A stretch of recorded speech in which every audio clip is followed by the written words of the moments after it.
últimos años, especialmente cuando nosotros miramos los indicadores de pobreza extrema y cuando mira lo que me acabas de decir, que hemos pasado de la bombona a la bombona de leña. Eso tiene tres explicaciones a mi juicio. El primer nivel tiene que ver con el modelo de desarrollo que hemos adoptado en el Estado venezolano después del nacimiento del petróleo. El petróleo de alguna otra manera tuvo una incidencia importante en nuestra economía, en la economía del Estado Apure. Fíjate que nosotros éramos un estado comercial, con casas comerciales como los Barbaritos, Ligerón, los Rodríguez, etcétera, etcétera.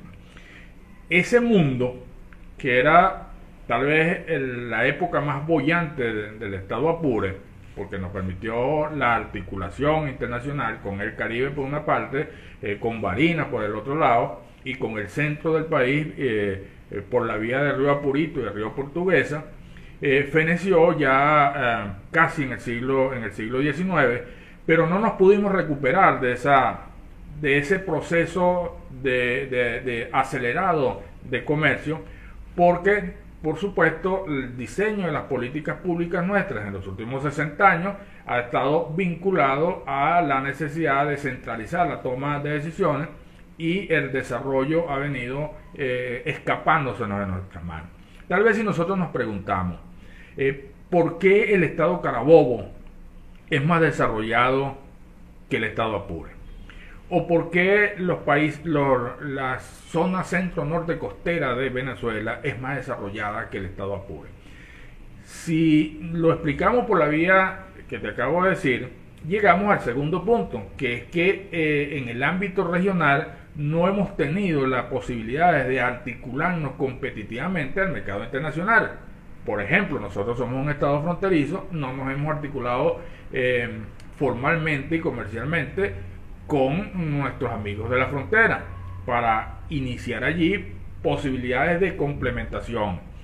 Nosotros somos un estado con agua y ganadero, y fíjate, nosotros no hemos podido hasta el momento ni siquiera construir los elementos básicos que nos permitan ahorrar el agua de verano para que nuestro ganado tenga la posibilidad de no bajar de peso, y por supuesto la gente o los que vivimos del tema ganadero, bueno, sencillamente tengamos la posibilidad de mantener los precios nacionales e internacionales de la carne y convertir el Estado Apure en una fuente transformadora de riqueza y mucho más compleja. Y el tercer punto tiene que ver con la escasa competitividad que nosotros tenemos en el Estado.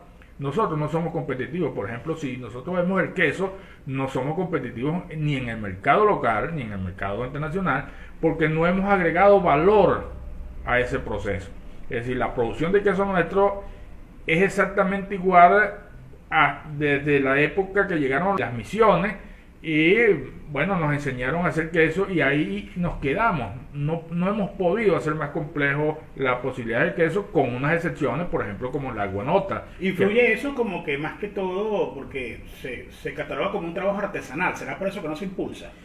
No se ve como comercial. Es un trabajo artesanal que adicionalmente tiene la tragedia de que la producción de leche en el Estado Apure es muy baja, y por lo tanto cuando tú comparas una vaca que produce 22 litros de leche en cualquier país como Uruguay o Argentina, y la comparas con la nuestra que apenas produce 3 hasta 8 litros de leche en promedio, bueno, entonces te das cuenta que esa competitividad nos saca del precio. Esa tragedia, y ahí es donde valdría la pena reflexionar, esa tragedia nos ha llevado a que las políticas públicas que hemos tomado en el Estado Apure, especialmente de los gobiernos democráticos y no democráticos como no han podido iniciar una visión geopolítica del Estado Apure que nos permita una inserción internacional y una inserción productiva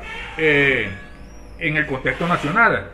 Por ejemplo, la ecorregión llanera, los estados llaneros estamos desarticulados. Entonces, ¿cómo hacemos nosotros cuando producimos aquí maíz en el eje Viraca-Chagua?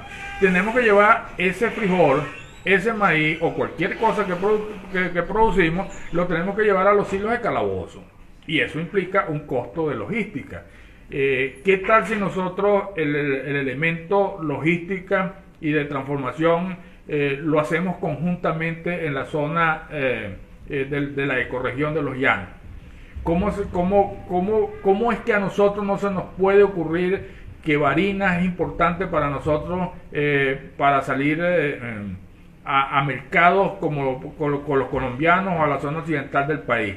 O por ejemplo, ¿cómo es que no se nos ocurre a nosotros que el Alto Apure es vital para la interconexión con Colombia y de allí salir al Pacífico y de allí también hacer procesos de complementación económica que nos permitan a nosotros, entre los colombianos de Arauca y los colombianos del estado, y los llaneros del estado Apure, iniciar sociedades económicas para venderle al resto del mundo?